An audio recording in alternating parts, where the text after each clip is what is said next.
It has been a sad Monday in Dhaka, the capital of Bangladesh, as one of the Bangladesh Air Force training planes crashed on students while they were taking test examinations, and some of them attending regular classes at Milestone School and College, with 19 victims already confirmed dead by local authorities, while over 100 persons, mostly students, are hospitalized. This, the head of Interim government of Bangladesh, Yunus, has assured the public that the government of Bangladesh will carry out investigation to ascertain the cause of the military plane crash, as some of the victims were seen walking out from the burning flames with almost completely burned bodies. It was gathered that the plane crashed immediately after takeoff around 1 p.m. local Bangladesh time, which was 7 o'clock a.m. GTM. According to Hindustan Times, a Bangladesh Air Force F-7BGI training aircraft crashed into a college campus in Dhaka, killing at least 19 and injuring over 100 people. Local media reported that the leaders and activists of Bangladesh Chhatraleague faced a brutal mob attack while donating blood to save the injured students of the Milestone School plane crash.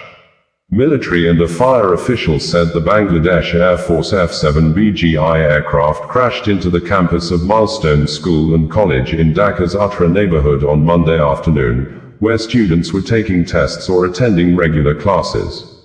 Saidur Rahman, a National Burn Institute official in Dhaka, told Bangladesh's leading English daily, the Daily Star, reported that the death toll rose to 16 within hours, as reported by CNN, and a few hours later, the Daily Star updated its reports to 19 confirmed dead and 100 persons injured. Parents and relatives panicked at the scene as rescuers, using tricycle rickshaws or whatever was available, transported the injured.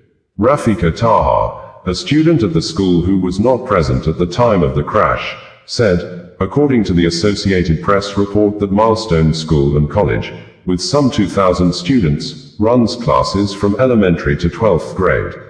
On Monday, she said, some students were taking tests while others attended regular classes. I was terrified watching videos on TV, said the 16-year-old student.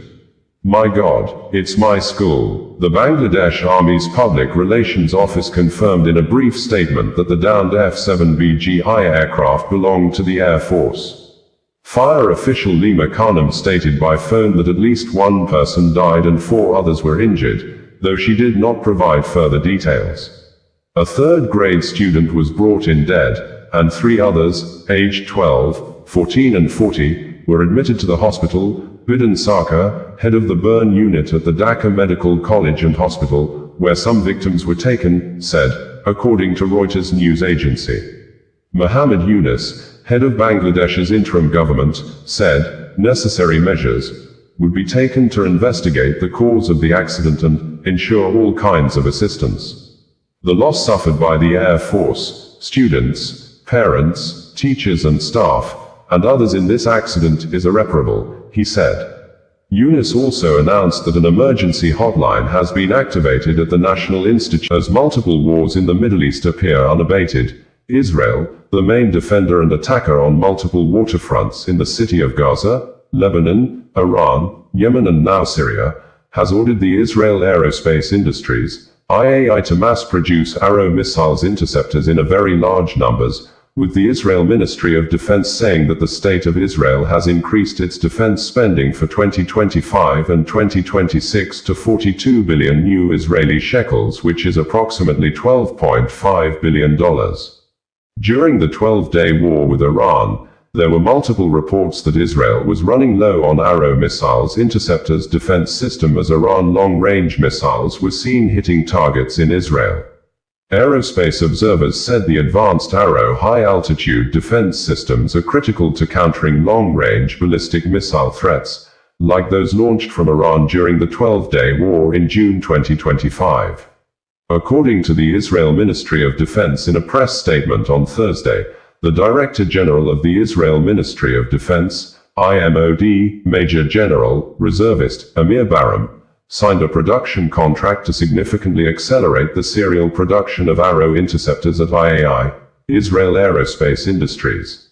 As part of the deal, IAI will supply the IMOD with a significant additional amount of Arrow interceptors. The deal was led by Moshe Patel, director of the Israel Missile Defense Organization, IMDO, within the ministry's Directorate of Defense Research and Development, DDRD. The Arrow system, developed and manufactured in cooperation with the U.S. Missile Defense Agency, MDA, demonstrated significant interception capabilities during the Swords of Iron War, especially during Operation Rising Lion. The system provides exo-atmospheric and endo-atmospheric interception capabilities against ballistic missile threats, protecting the state of Israel from strategic long-range threats. The Arrow system integrates cutting-edge technologies and is considered one of the world's most advanced air and missile defense systems. IAI is the prime contractor for developing the Arrow system and its interceptors through its MLM facility in partnership with the U.S. company Stark Aerospace. Other partners include IAI's ELTA and TAMAM divisions, Elbit Systems, TOMA, and Rafael Advanced Defense Systems. The U.S. Missile Defense Agency, MDA, is a major partner of the IMDO at the ministry's DDRD in the development and production of Israel's multi-layered defense systems, including the Arrow and David's Sling weapon systems, and the production of Iron Dome defense system components. The strategic cooperation between the MDA and the IMDO helps ensure Israel's technological edge in air and missile defense. Also on Thursday, Israel Aerospace Industries, IAI, in a statement said, Israel is reinforcing its defenses on all fronts, at full speed. In a major move to strengthen national security, the Ministry of Defense has signed a significant production contract with Israel Aerospace Industries, IAI, to fast-track the mass production of Arrow interceptors. This strategic, shortly after Prime Minister Benjamin Netanyahu returned from the United States, U.S. on Sunday, where he had paid an official visit to the U.S. President, Donald Trump, lawmakers and other U.S. government officials. The misunderstanding between Bedouin and Druze tribes in the Swaida region of Syria that started last Friday took a new twist, evolving into a deadly conflict after a Druze man was robbed at gunpoint on Friday by gunmen suspected to be natives of Bedouin tribe.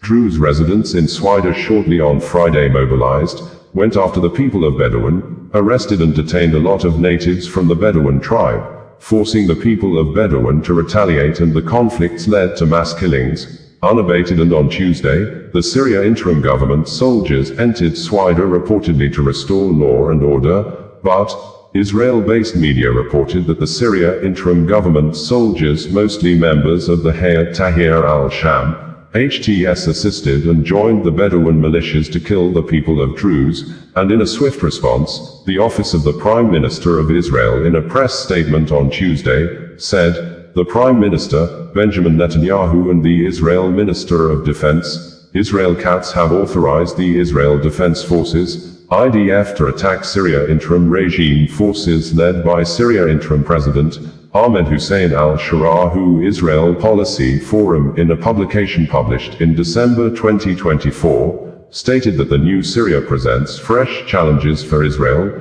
stating that the Turkey-backed Sunni jihadist group, Hayat Tahrir al-Sham, HTS, was an al-Qaeda's former Syrian branch, and its leader, Abu Muhammad al-Golani, also known as Ahmed Hussein al-Shara, who is the current interim president of Syria, was a member of an early version of the Islamic State, saying, Jolani's chosen last name also foreshadows conflict over territory, that his family hails from the Golan Heights, which Israel partly occupied after the 1973 war and annexed in 1981. Although President al-Shara, in nationwide broadcast on Thursday after ceasefire began around 9 p.m. on Wednesday night, said that the protection of Druze people is a top priority in his interim government, but he's not afraid of Israel that bombed the Syria military headquarters and the military base near Syria Presidential Palace in Damascus on Wednesday that led to the death of 5 persons in addition to more than 300 people killed. Less than a week the new conflict ensued. According to Reuters reporters, warplanes swooped low over the Syria capital and unleashed a series of massive strikes on central Damascus.